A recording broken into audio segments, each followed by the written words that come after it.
kembali akan menceritakan kisah tentang nabi-nabi Allah. Nabi satu ini termasuk dalam 25 nabi yang namanya tercantum di dalam Al-Quran. Kisahnya sangat menarik untuk disimak, karena setan bahkan sampai iblis turun tangan pun tak sanggup untuk menggoda manusia pilihan Allah Subhanahu wa Ta'ala ini. Ditambah lagi, nabi ini seringkali dikait-kaitkan dengan tokoh Buddha. Banyak yang beranggapan bahwa beliau adalah sosok Siddhartha Gautama yang menjadi pendiri dari agama Buddha. Untuk itu, di video kali ini, kita akan membahas tentang kisah Nabi Allah Zulkifli alaihissalam. Assalamualaikum warahmatullahi wabarakatuh, sobat beriman yang dimuliakan Allah.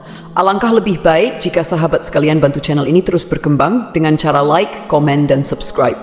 Semoga kita selalu dalam keadaan sehat walafiat, dipanjangkan rezekinya, dan dimudahkan urusannya. Amin ya rabbal alamin. Nama Nabi Zulkifli disebutkan hanya 2 kali di dalam Al-Quran, yaitu di dalam surat Syad ayat ke-48. Dan ingatlah kan Ismail, Ilyasa, dan Zulkifli. Semuanya termasuk orang-orang yang paling baik. Kemudian di surat Al-Anbiya ayat ke-85. Dan ingatlah kisah Ismail, Idris, dan Zulkifli. Semuanya mereka termasuk orang-orang yang sabar. Meskipun Zulkifli tidak disebutkan secara tegas dalam Al-Quran bahwa beliau adalah seorang nabi, karena di kedua ayat tersebut nama Zulkifli disebutkan dengan pujian bersamaan dengan para nabi lainnya, maka para ulama dan sejarawan menyimpulkan bahwa Zulkifli juga seorang nabi.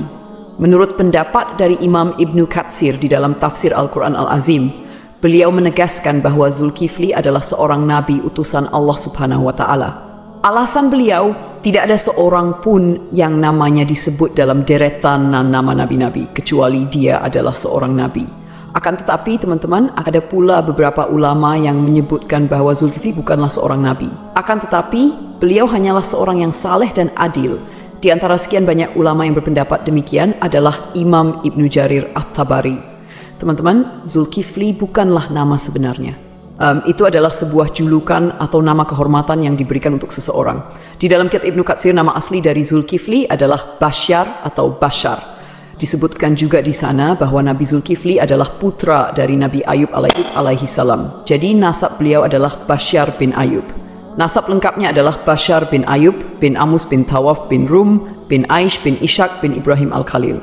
Beliau hidup sekitar abad ke-16 sampai abad ke-15 sebelum Masehi dan diutus Allah Subhanahu wa Ta'ala kepada suatu kaum yang bernama Arami atau Amori.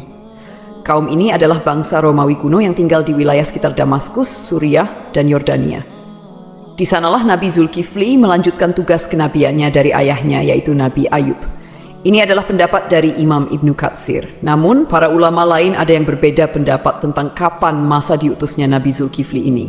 Kalau menurut Imam Ibnu Jarir At-Tabari, Nabi Zulkifli adalah penerus dari Nabi Ilyasa yang hidup sekitar abad ke-9 Masehi. Namun, antara Imam Ibnu Katsir dan Imam At-Tabari sama-sama menyebutkan bahwa Nabi Zulkifli adalah salah seorang raja di negeri Syam. Kisahnya begini, teman-teman. Ada sebuah negeri di Syam yang dipimpin oleh seorang raja saleh. Raja ini merupakan salah seorang nabi yang diutus Allah Subhanahu wa Ta'ala. Beliau bernama Raja Ilyasa atau Nabi Ilyasa. Ketika itu Nabi Ilyasa sudah sangat tua dan beliau tidak memiliki anak laki-laki sebagai penerusnya. Maka ketika itu Nabi atau Raja Ilyasa mengumpulkan rakyatnya di suatu tempat. Kemudian Nabi Ilyasa berkata, "Wahai kaumku, saat ini aku sudah sangat tua dan tidak memiliki pengganti di kerajaan ini. Aku akan menunjuk salah seorang di antara kalian untuk menjadi penggantiku selagi aku masih hidup dan agar aku bisa melihat bagaimana kerjanya. Siapa yang mau menerima 3 hal dariku, maka aku akan tunjuk dia sebagai penggantiku. Yang pertama, selalu berpuasa di siang hari.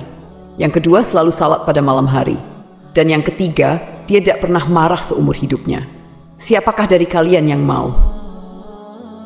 Makanya, orang-orang dari kaumnya merasa tak sanggup melakukannya. Mereka pun saling tatap-tapan satu sama lain, berharap salah seorang di antara mereka ada yang tunjuk tangan. Namun, ditunggu beberapa lama, tak satu pun orang mau melakukannya ketika itu.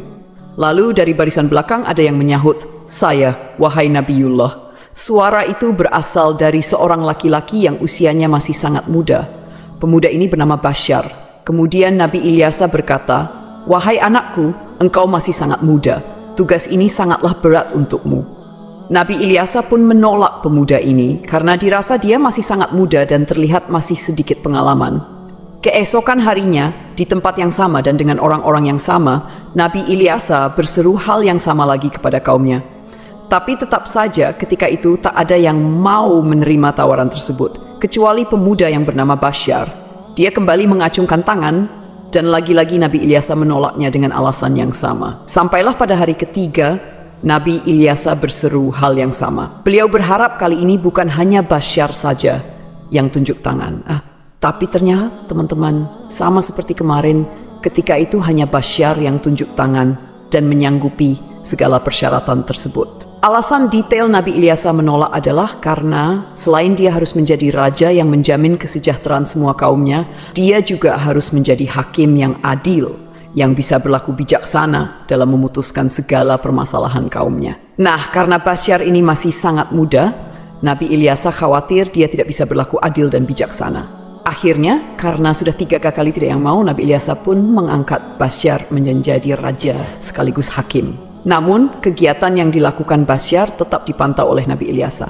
Basyar pun mulai menjalani puasa di siang hari dan salat atau beribadah sampai larut malam. Sehari-hari, dia juga selalu menahan amarahnya. Nabi Ilyasa kagum dengan pemuda ini. Tak disangka-sangka, dia sanggup menjalani semua persyaratan itu. Dia juga luar biasa bijak dalam menyelesaikan segala masalah di dalam kaumnya. Nabi Ilyasa bangga kepada Basyar yang telah menepati janji-janjinya.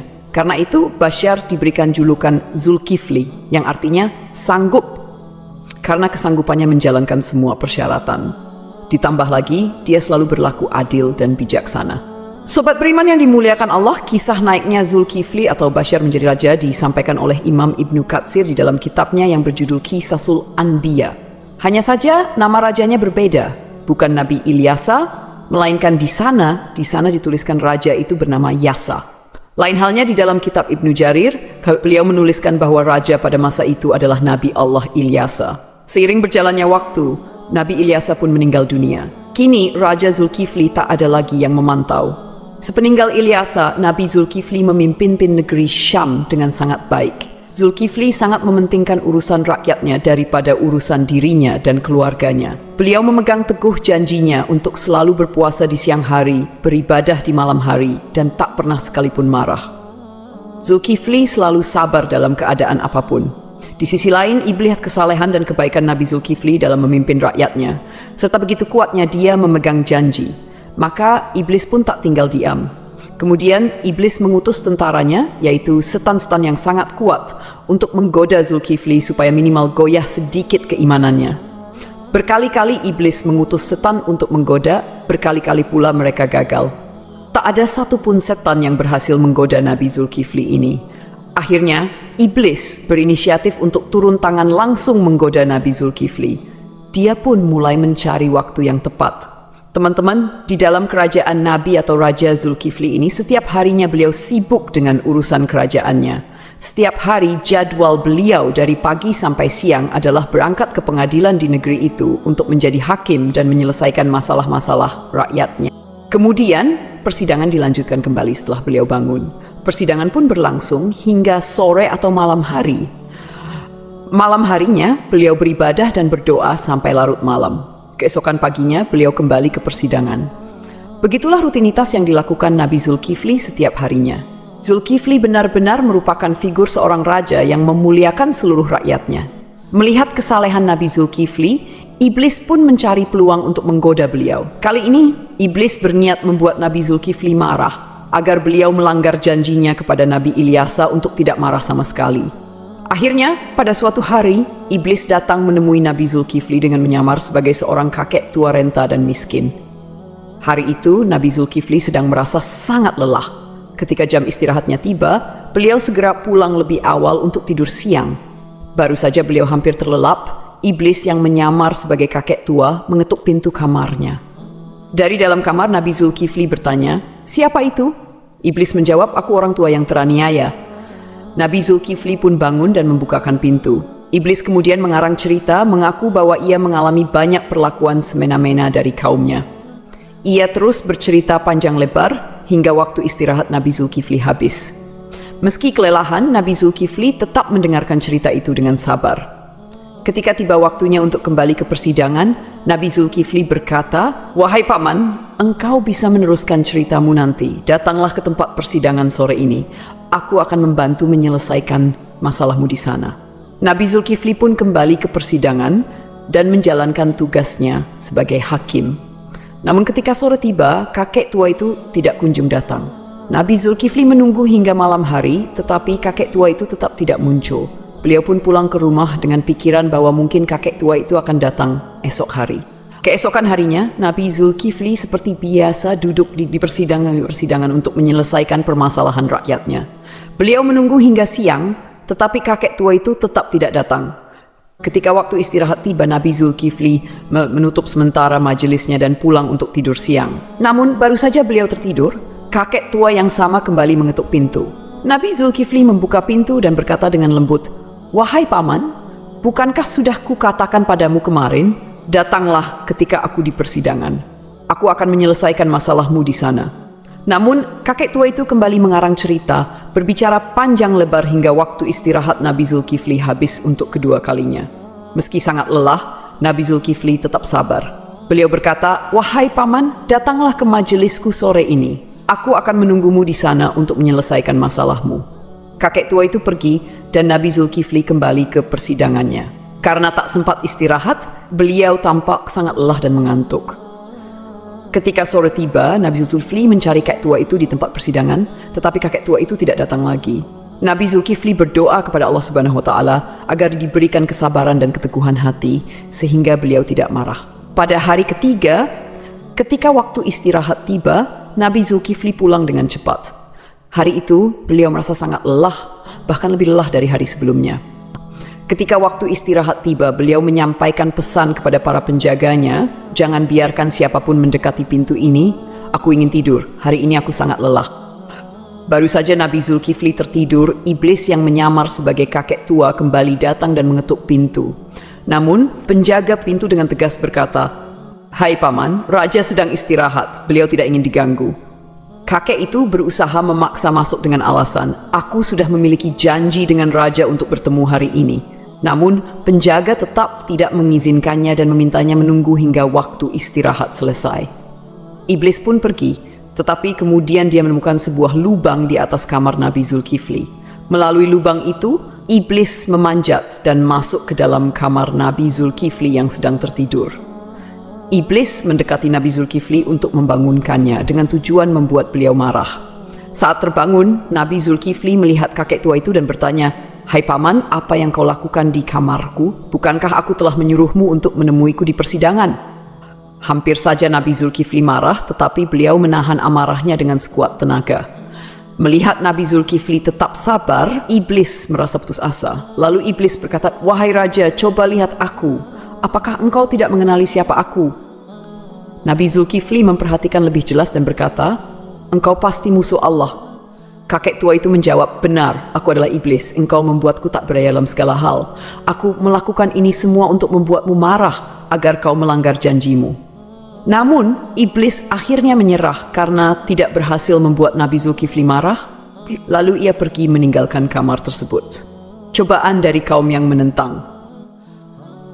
Selain gangguan dari iblis, Nabi Zulkifli juga menghadapi cobaan lain berupa pemberontakan dari sebagian kaumnya. Beberapa orang dari kaumnya menentang kekuasaannya dan berencana menghancurkan kerajaannya. Mereka bahkan ingin Nabi Zulkifli turun dari jabatannya sebagai raja. Melihat situasi ini, Nabi Zulkifli mengumpulkan pasukannya untuk melawan para pemberontak. Sayangnya, sebagian besar kaumnya enggan ikut berperang karena takut mati di medan perang. Mereka memberikan syarat yang hampir mustahil, yaitu jaminan bahwa mereka akan tetap hidup dan tidak terbunuh selama pertempuran. Nabi Zulkifli pun berdoa kepada Allah Subhanahu wa Ta'ala, memohon agar seluruh pasukannya diberikan keselamatan. Dalam pertempuran yang berlangsung sengit, doa Nabi Zulkifli dikabulkan oleh Allah. Tidak ada satupun anggota pasukannya yang gugur, dan pasukan Nabi Zulkifli berhasil meraih kemenangan. Keberhasilan memimpin kerajaan. Setelah kemenangan itu, kerajaan Nabi Zulkifli menjadi lebih tentram dan sejahtera.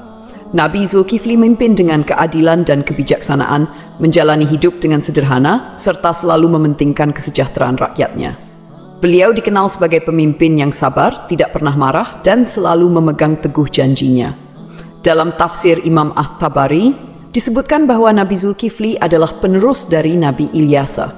Namun, sebagian ulama lainnya meyakini bahwa Nabi Zulkifli adalah orang yang sama dengan Nabi Yehezkiel yang dimakamkan di Babilonia di sebuah tempat bernama Al-Kifl yang kini berada di kawasan Irak. Abdullah Yusuf Ali dalam The Holy Quran menyebutkan bahwa kata Kifli adalah bentuk Arab dari Yehezkiel yang berasal dari bahasa Ibrani. Berdasarkan pendapat ini, Zulkifli bukanlah sebuah julukan melainkan nama asli. Terlepas dari kebenaran pendapat ini, para ulama seperti At-Tabari, Ibnu Katsir, Ibnu Ishaq, dan Ibnu Qutaibah sepakat memandang Yehezkiel sebagai Nabi Allah. Ibnu Katsir bahkan mengisahkan Nabi Zulkifli dan Nabi Yehezkiel sebagai dua cerita yang berbeda. Artinya kedua nabi ini dianggap sebagai tokoh yang berbeda. Ada pula perdebatan panjang yang menyebutkan bahwa Zulkifli adalah sosok Buddha Siddhartha Gautama, seorang tokoh yang diyakini sebagai pendiri agama Buddha. Siddhartha Gautama diperkirakan hidup antara abad ke-6 hingga ke-4 sebelum Masehi. Beberapa pendapat menyatakan Buddha adalah Nabi Zulkifli. Ada juga yang menghubungkannya dengan Nabi Idris, dan bahkan ada yang menyebut Buddha adalah Nabi Khidir. Pendapat ini salah satunya didasarkan pada anggapan bahwa kata Kifli adalah bentuk Arab dari kata Kapil, kependekan dari Kapilawastu, yaitu ibu kota Sakya dan tempat tinggal Siddhartha Gautama sebelum meninggalkan istana. Salah satu pendukung teori ini adalah Hamid Abdul Qadir dalam karyanya Buddha the Great, His Life and Philosophy. Beliau menyimpulkan bahwa prinsip hidup Nabi Zulkifli memiliki banyak kesamaan dengan filosofi yang diajarkan Siddhartha Gautama. Pendapat ini diperkuat oleh Al-Qasimi, seorang ahli tafsir yang menafsirkan surat Tin. Saidah, pohon Tin, tempat Buddha mendapatkan wahyu dan menjadi rasul. 2. Pohon Zaitun, tempat Nabi Isa diangkat menjadi nabi dan rasul. 3. Gunung Sinai, tempat Nabi Musa menerima mandat dari Allah. 4. Negeri Mekah yang aman, tempat Nabi Muhammad SAW menerima wahyu. Dalam tafsir tersebut, timbul pertanyaan mengapa agama Buddha dan Kristen disebut lebih awal dibandingkan Yahudi dan Islam. Ibnu Taimiyah menjelaskan bahwa hal ini karena agama Buddha berada lebih jauh dari kebenaran, kemudian Kristen dan Yahudi lebih mendekati, sedangkan Islam disebut terakhir karena kesempurnaannya. Namun, ada juga pendapat lain yang menghubungkan Buddha dengan Nabi Khidir. Dalam Al-Milal wa Nihal yang ditulis oleh As-Syahrastani dijelaskan bahwa jika ajaran-ajaran Buddha benar, maka ia memiliki banyak kesamaan dengan Nabi Khidir. Adapun menyatakan Buddha adalah Nabi Idris didasarkan pada beberapa kesamaan, seperti aturan memakai jubah kebihuan. Dalam kitab Mustadrak Al-Hakim dari Ibnu Abbas disebutkan bahwa menjahit adalah salah satu keahlian Nabi Idris. Dikatakan bahwa Nabi Daud adalah seorang pembuat perisai, Nabi Adam seorang petani, Nabi Nuh seorang tukang kayu, Nabi Idris seorang penjahit, dan Nabi Musa seorang penggembala. Sementara itu, Siddhartha Gautama yang dikenal sebagai Buddha adalah seorang pangeran putra Raja Sudodana. Pada usia 7 tahun, Pangeran Siddhartha memiliki 3 kolam bunga teratai, yaitu kolam bunga teratai biru Upala, kolam bunga teratai merah Paduma, dan kolam bunga teratai putih Pundarika. Kata Acider Sidra atau Sidar yang merujuk pada makna bunga teratai menjadi hal yang patut diperhatikan, terutama bila dikaitkan dengan Nabi Idris. Kisah Sang Buddha yang mencapai kesempurnaan menuju nirwana dianggap memiliki kesamaan dengan Nabi Idris yang mencapai surga Allah tanpa melalui kematian. Pada suatu malam, Pangeran Siddhartha memutuskan meninggalkan istananya dan menjalani hidup sebagai seorang pertapa. Di usia 40 tahun, beliau dikatakan diangkat sebagai nabi. Sebagaimana nabi-nabi lainnya, Buddha Gautama juga meramalkan kedatangan Nabi Muhammad SAW. Dalam ajarannya, ia menyebutkan tentang Buddha Maitreya. Aku bukanlah satu-satunya Buddha. Selepas aku akan lahir seorang Buddha lagi yang dikenal dengan nama Maitreya. Dia akan memiliki banyak sifat-sifat mulia dan utama. Sejarawan Muslim bernama Al-Biruni yang pernah tinggal bertahun-tahun di India mencatat dalam kitabnya Al-Hind bahwa para penganut Buddha di India tidak menganggap Buddha sebagai Tuhan, melainkan hanya seorang nabi. Demikianlah kisah Nabi Zulkifli yang dihubungkan dengan Siddhartha Gautama. Semoga kisah ini bermanfaat. Mohon maaf atas segala kekurangan. Yang benar datangnya dari Allah SWT, sedangkan kekhilafan berasal dari saya sebagai manusia biasa. Sampai jumpa pada kisah-kisah seru lainnya. Wassalamualaikum warahmatullahi wabarakatuh.